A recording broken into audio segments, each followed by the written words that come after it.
para poner un ejemplo, lo que sucedió el fin de semana, todos nos quedamos con los ojos cuadrados cuando se da a conocer, Álvaro, el despido de Jorge F. Hernández como agregado cultural de México en España, una persona pues muy respetada, hay que decirlo tal cual, muy respetada en los círculos literarios, en los círculos culturales, un gestor cultural con una carrera muy, muy importante para México y pues un escritor muy divertido, es siempre Jorge Fernández.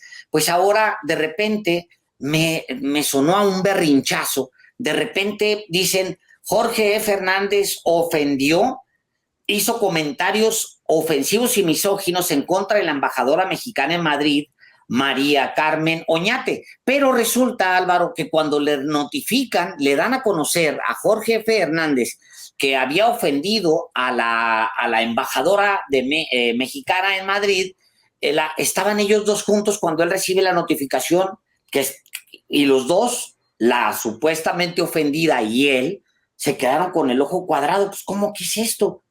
¿Cómo que yo te ofendí? Pues digo, ahí estaban pegados. Me estoy inventando un diálogo que seguramente se ha de ver dado en ese momento. Es el director de la Diplomacia Cultural de México, Enrique Márquez, quien le notifica. A mí me pareció, después hay un segundo comunicado que no tiene ni siquiera los logos de la Secretaría de Relaciones Exteriores de México. Muy extraño episodio que se dio allá en España, entre México y España, ese intercambio. Y bueno, hemos invitado a Jorge F. Hernández a platicar aquí en Los Periodistas justamente sobre este episodio, y ahí tenemos a Jorge, a quien le agradecemos que se esté desvelando para aparecer en la audiencia, para estar aquí y conversar en la audiencia de Los Periodistas. Jorge, muchísimas gracias.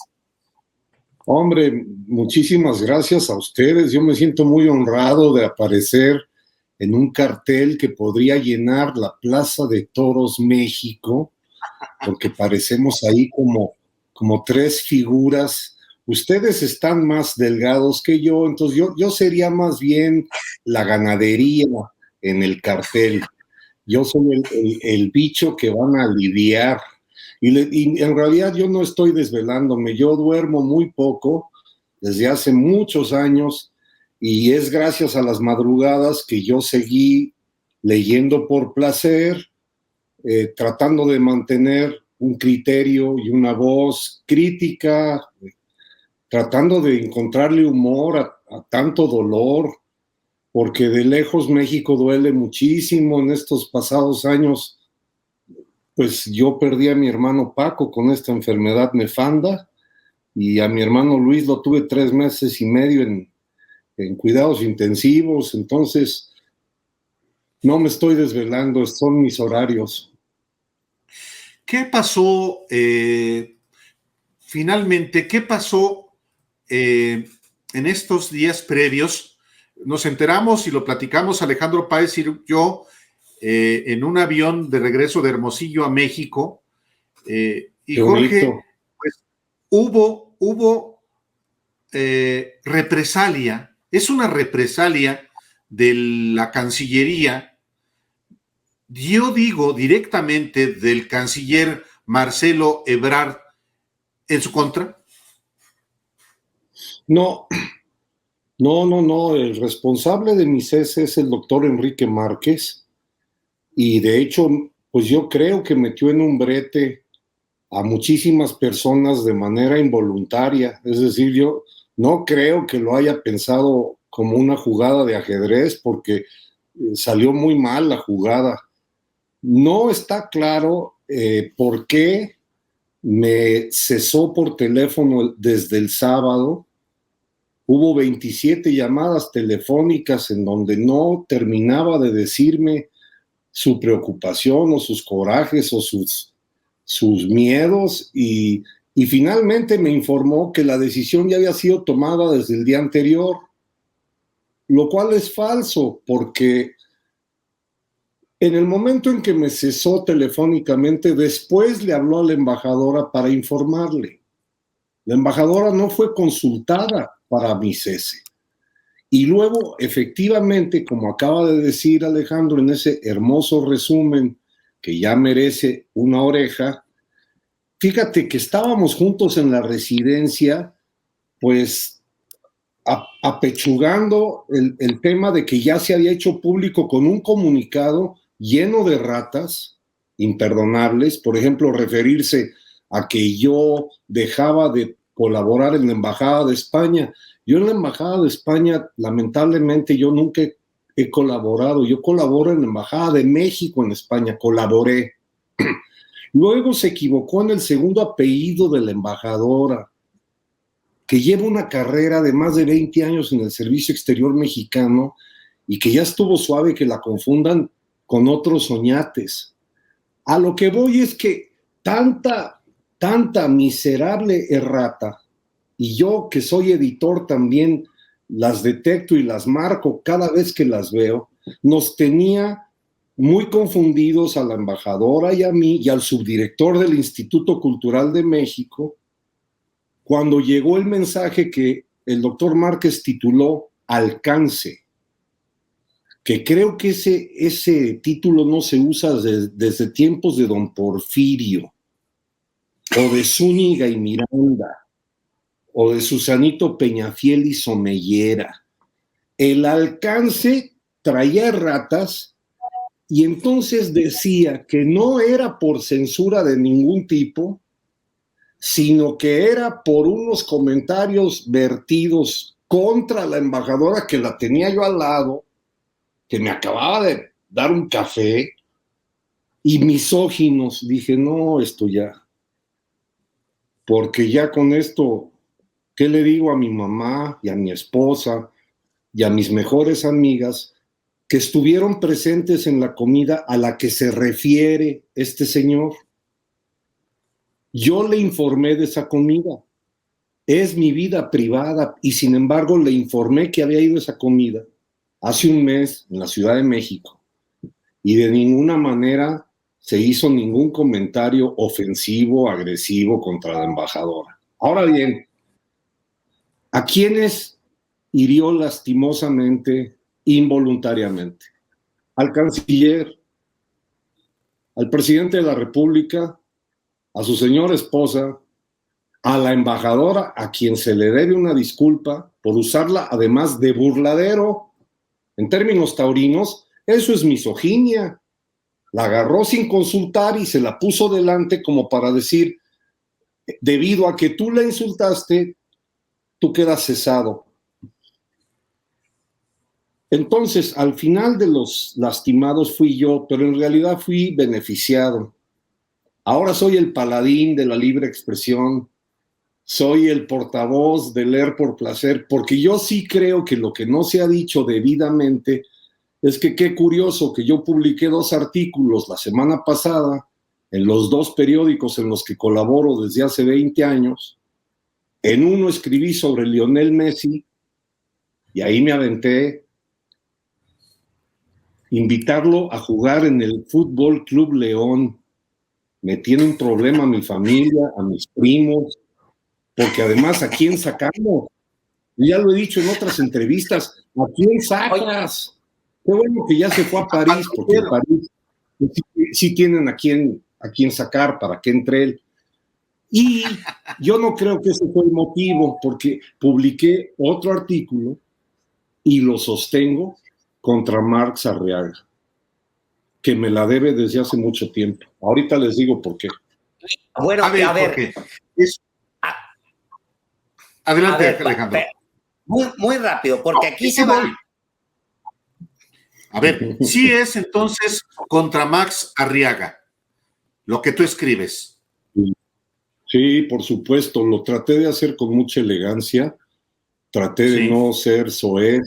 Hace rato tuiteé la frase completa de Jorge Ibargüengoitia del cuento de la vela perpetua, y debo reconocer que muchas personas se sintieron ofendidas, pero es por homenajear a Ibargüengoitia y porque en tanto no cambie el paradigma, la única manera de mentarle la madre a alguien es así, y si me permiten hay que inaugurar, como hacen aquí en España, decir me cago en tu padre, también, pero eso todavía no se pone de moda en México. Entonces, en el caso de Marx Arriaga, en ese artículo solamente dije una grosería, y con gran elegancia, creo yo, intenté combatir el pésimo mensaje que dio a los promotores de lectura, que yo he sido varias veces invitado a contagiarles delirios y placeres para que contagien a los niños el placer de la lectura. Y sí me sorprendió que él, más bien negando la importancia de la mascarilla, negando la sanidad de la distancia entre nosotros, entre otras cosas, coló ese concepto fundamental del materialismo histórico de Marta Harnecker, que ya no lo apuntala ni Nicolás Maduro, en donde sí, en resumidas cuentas, dijo que leer era producto del consumismo capitalista. Y dije, no, bueno, ahora sí, perdón, pero yo quiero escribir algo en contra de este hombre, sabiendo que me metía en un problema doble. Uno, no me alcanzaron los párrafos para darle de veras una buena lidia. Me la debe desde que era director de la biblioteca, José Vasconcelos Daniel Golding, un hombre íntegro, un hombre de libros, un hombre que fomentó la lectura entre niños como pocos lo han hecho en el mundo, con la colección A la orilla del viento, que sigue existiendo en el Fondo de Cultura Económica. Y desde entonces yo quería decirle a Marx, o Marxito, si me lo permite con cariño, así no se hacen las cosas y así no se llega a una biblioteca, que la había rescatado Daniel. Fracasó en la biblioteca y ahora, con los libros de texto, con la revisión que está haciendo, está augurando una ideologización que a mí me provocó mi artículo. Pero la segunda cosa que me falta apuntalar es, yo sabía desde un principio, cuando acepté el cargo, que se esperaba de mí dejar de pensar críticamente, dejar de tener voz propia, dejar de tener sentido común. Y pues asumo mi responsabilidad. A ver, Jorge, porque eso tiene dos coletazos. El primero es, estamos diciendo entonces que es imposible debatir. Hasta donde yo me quedé, esto es una democracia y tenemos que debatir. O sea, si tú disientes, Jorge F. Hernández, de lo que dice Max Arriaga, estás en tu derecho de describir lo que te venga en gana, porque simple y sencillamente esto es una democracia. Y uno de los signos de la democracia es debatir. Ese es el lo primero. Lo segundo, sí sabes que tu posición va a jalar inmediatamente muchos adeptos, porque es un país polarizado. Y los adeptos que está jalando ahorita Jorge F. Hernández son del tamaño de Felipe Calderón. Yo, si a mí me retuitea Felipe Calderón, lo he dicho públicamente, ¿sabes qué? Yo lo bloqueo. Pues mira, pues como que agarra mis ideas y las retuitea, pues no, señor, o sea, fuera. Ese tipo de personaje cero en mi vida ni para que me retuitee. Pero vas a atraer ese tipo de personajes. ¿Estás tú consciente de eso, Jorge? No lo estaba, porque yo no esperaba de pronto la luz, sobre todo muy positivo, de personas que me leen. La luz de personas que fotografiaron las portadas de mis libros, asegurando que los han leído por placer. Y yo no estaba tampoco muy consciente de la ferocidad con la que también las personas que no son muy demócratas quieren callarme o incluso insultarme. Pero por supuesto que yo estaba dispuesto al debate. Es más, a mí me gustaría mucho que la escuela de Marx Arriaga, es decir, las personas que están con él, intenten de veras argumentar que ellos creen que van a favorecer el nivel de lectura de nuestros niños, jóvenes y de los adultos con esos senderos ya muy trillados que en realidad más bien se aplican en Pyongyang o en otros países en donde realmente no se vive una democracia. En democracia espero que a mí me contesten con argumentos, pero que también respeten que yo tengo mi manera de defender la lectura por placer. Max Arriaga, en su cuenta de Twitter, sube justamente su ponencia y concluye, y si se lee, en efecto, no dijo que efectivamente leer era un lujo capitalista, que es, digamos que, el origen de esta polémica y de esa determinación que Jorge Fernández, yo no puedo entender que la haya tomado un funcionario de medio nivel, como es Márquez, sin el aval de su jefe, que es el canciller, salvo que la instrucción la haya recibido de la presidencia de la República. Pues eso es lo que no sabemos y no quedó aclarado hoy que firmé la finalización de mi contrato. Es decir, hasta hoy oficialmente fue una mentira que el sábado me dijo, esto ya corre efecto desde el día de ayer, viernes, y dije, bueno, pues entonces no hay nada que hacer, y más cuando la embajadora y yo vimos el comunicado, cosa que tampoco se acostumbra en relaciones exteriores. ¿De qué otro funcionario han visto que le dan ese alto honor? A Ricardo Valero cuando regresó de Buenos Aires, todavía buscando una camisita en la tienda del aeropuerto, ¿a poco a él le dedicaron también un no?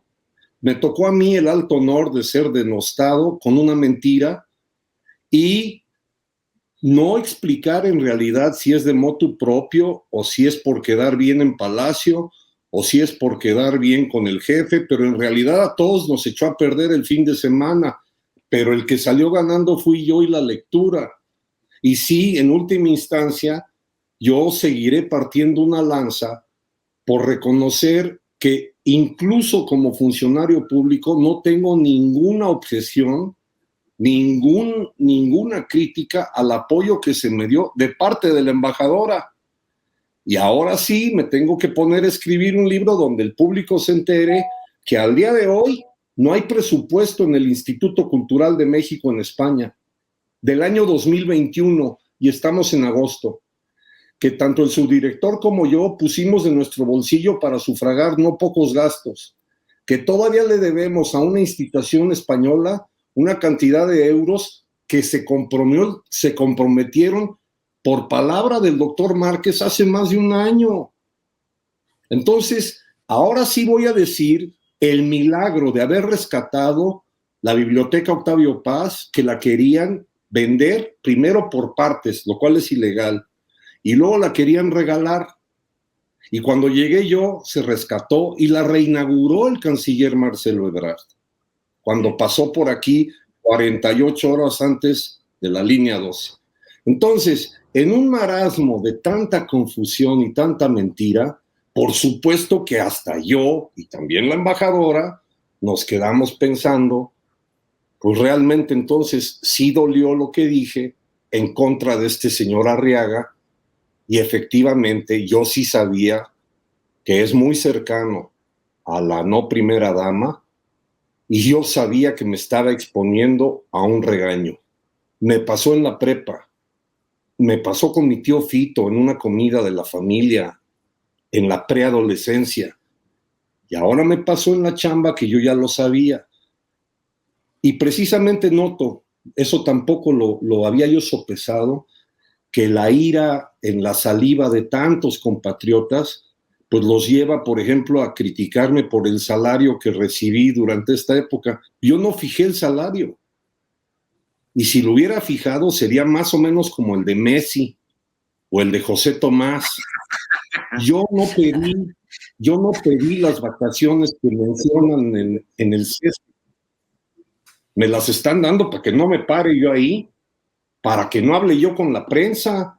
Pero ¿cómo no voy a hablar con la prensa si yo los leo y los veo a ustedes y a muchos colegas? Porque yo sí sé quiénes son periodistas. Yo no. Yo escribo prosa, normalmente lunática o enloquecida, que se publica en periódicos, pero eso no es ser periodista. Y aquí en España me lo han reconocido con aplausos cuando a los compañeros del país o a muchos otros medios españoles les digo, ojo, periodista mexicano es el que se juega la vida, porque vergonzosamente llevamos el palmarés de los más perseguidos y los más muertos por ejercer ese oficio. La mañanera de hoy lo confirmó. Sí, claro, un capítulo donde lo menciona el presidente. Ahora, Jorge, me regreso al punto, porque aquí hay un tema que es importante, que es, a ti te despiden de mala manera, porque si estaba la embajadora, te dicen que ofendiste a la embajadora está sentada contigo, la embajadora se sorprende del texto, y hay un run desde hacía horas antes, en el sentido de que tu artículo había sido respuesta a un funcionario cercano a Palacio Nacional, entonces reduces a Márquez a un simple emisario de la intolerancia. ¿Emisario de quién? Pues, exacto, eso fue el problema de asumirse como emisario, es decir, publicar y firmar y, por ejemplo, hacer hincapié en que es doctor, escribiendo la palabra completa, doctor, cosa que ya no usaba ni mi tío Rafael hace 30 años, se usa la abreviatura, y luego ese juego de mayúsculas y minúsculas, pero en fin, a lo que voy es que si se asumió así, ¿por qué no dice desde un principio la razón última, que a mí no me la comunicó verbalmente? Y sí, nos quedamos, aparte quiero que el público se entere y que ustedes anoten como periodistas que esto sucedió en el siglo XXI, es decir, esto no fue que haya llegado el papel del alcance. Ella estaba en su teléfono y yo en el mío, porque presentíamos que estaba en ebullición y se estaba armando ya un taco, se estaba armando ya un lío, ya se estaba saliendo todo de contexto. Ya se hablaba incluso de mi gordura, de mi metrosexualidad, que en realidad es kilometrosexual, el término adecuado. Y entonces fue en pantalla cuando vimos el subdirector Jaime Viña, la excelentísima embajadora María Carmen Oñate y yo, la hoja electrónica. Y entonces, en primer lugar, me dieron ganas de disculparme con ella, pero yo no era el que tenía que disculparse. En segundo lugar, esperábamos que viniera una llamada telefónica explicando por qué se subió eso a las redes, por qué se soltó así en domingo, cuando que en realidad no se había hecho, como dicen los abogados, el debido proceso.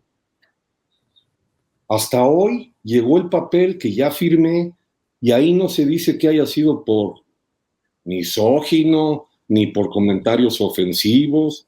No tiene sentido. Me suena a que alguien por ahí cometió la tontería de dar un manotazo en el escritorio y decir, manden a quién sabe quién a que lo corra. Los dos, uno de los comunicados, como decía yo hace rato, pues ni siquiera tenía sellos oficiales. También noté prisa en la redacción, estaba mal escrito de alguien de un burócrata, no de alguien que se dice escritor, porque entiendo que el señor Márquez es también escritor y ha escrito algunos libros.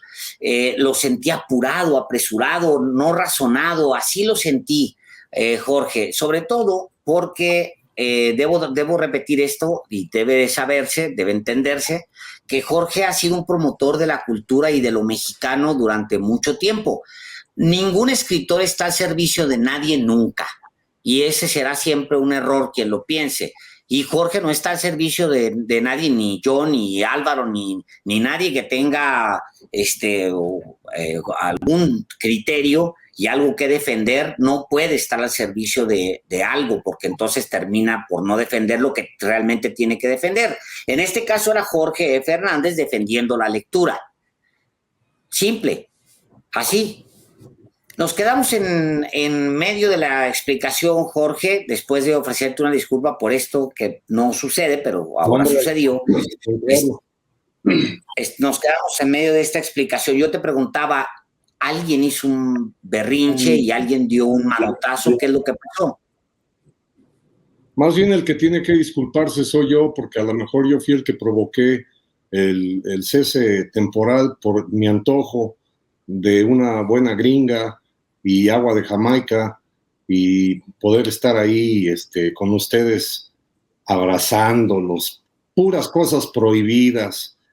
Mira, yo creo que hubo tanta confusión que por eso se presta a ver coincidencias, y las coincidencias son, por un lado, lo que publiqué el jueves, que fue en Milenio, y la columna se llama Por Placer, y por otro lado, a que yo ingenuamente pensé hace 2 años y medio que cuando se me invitó, uno acepta estas cosas pensando que representas al Estado mexicano, representas a la cultura de México y la tratas de mantener muy en alto, que es lo único que se ha mantenido de manera intachable en la península, gracias al Instituto Cultural de México y a las 5 personas con las que colaboré, pero también al apoyo de la embajadora. Y luego, 2 años y medio después, te enteras que en realidad no hay claramente una separación entre el Estado y el gobierno. A los españoles les queda clarísimo que el gobierno es una cosa, pero el Estado no se toca. El Estado es inamovible. El Estado es el rey, la bandera, el himno que no tiene letra. A lo mejor la selección española de fútbol, cuando ganan, si es que ganan, pero el gobierno siempre se han pitorreado de él desde que entraron en democracia. En México tenemos esa esquizofrenia, tenemos ese problema. Tenemos muchos problemas, incluso como decía Ibargüengoitia, cantamos el himno diciendo mexicanos al grito de guerra, y eso es por tratar de que no se nos escape la música. Pero esto es como de los hermanos Marx, porque yo también asumí el cargo tratando de seguir la estela de Alfonso Reyes y de Amado Nervo, y pensé en Octavio Paz en el 68, y pensé en Carlos Fuentes cuando el oprobio de nombrar a Díaz Ordaz embajador en España, y a ellos no les hicieron el escandalito que me tocó a mí porque no había Twitter, pero ya me imagino la que les hubiera caído a ellos, y finalmente sacar provecho, que es, mis hijos me acompañaron a recoger mis cosas, salimos con un huacal, literalmente huacal mexicano, donde venían unos cacahuates japoneses que me trajeron la semana pasada y que no me había terminado, mi bandera de México, que es la mía, y unas fotografías y cuadritos que yo hago, dibujitos. Cuando estábamos esperando que pasara el taxi, un hombre pasó y sentí que me reconocía. Al principio pensé que me confundía con George Clooney, que suele ser muy común. Pero yo creo que me reconoció por tanto rollo en las redes y me saludó.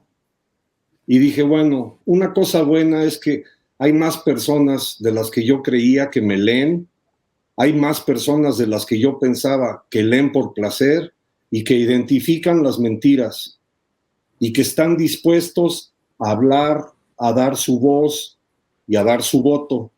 Y en ese sentido, el fin de semana fue bueno, en el fondo, para la gente bien, para la gente de bien, para los bien pensantes, para los que quieren ser buenos. Jorge F. Hernández, muchísimas gracias por haber aceptado esta entrevista. Gracias a ustedes y los espero aquí en Madrid.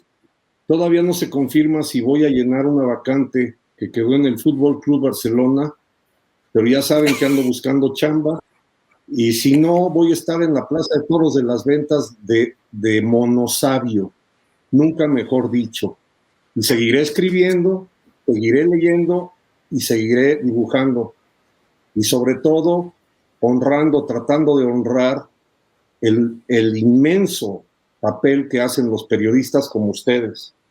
Y les agradezco que me hayan concedido este espacio. Al contrario, Jorge F. Hernández, y ya sin las ataduras que también implica tener una concepción de lo que es el Estado y el gobierno, la libre expresión,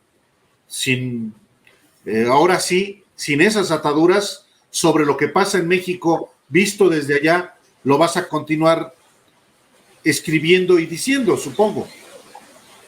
Por supuesto, y que se agarren en Tailandia, porque en una de esas también me da por opinar sobre el gobierno tailandés.